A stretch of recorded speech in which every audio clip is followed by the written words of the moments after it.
Zdravo. Zdravo. Kako ste? Dobro, očekamo.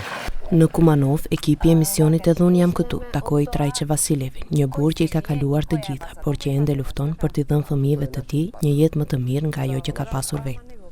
Trajqe rrëfen për jetën e tij të vështirë, që nga fëmijëria si jetim e deri tek përpjekja për të krijuar një streh për familje. Ai dhe bashkëshortja kanë kaluar vite të tëra në rrugë, shpesh në ndërtesa të braktisura, ku edhe ka lindur fëmia i tyre i parë. Od 2009 takav me supruga po ulici mi se rodi prvata Kerkička po ulici. Bevme napušteni kući, prostori, tamo spijevme.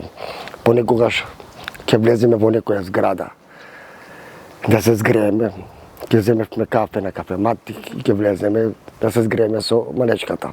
Pas një qëndrimi të shkurtër në Gjermani, ku u lind vajza e dytë, familja Vasilev u kthye në Kumanov dhe ndërtoi një shtëpi modeste në lagjen Babindol.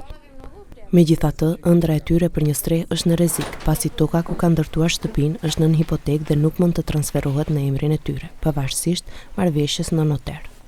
Ata jetojnë me vetëm 9.200 denar në muaj, janë të papunë dhe përballen me probleme shëndetësore, duke kërkuar një mundësi për të siguruar një të ardhme më të mirë për fëmijët. Значи, со 9.200 денари не може да преживиме, да ги школуваме децата, струја, вода, комунални работи да плаќаме, не може постигнеме. А ние сакаме да се запостриме, да работиме. Физичка работа не сме способни.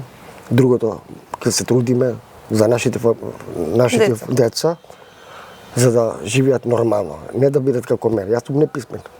Јас немам завршено училиште. Морам децата да ги исправиме на правиот пат.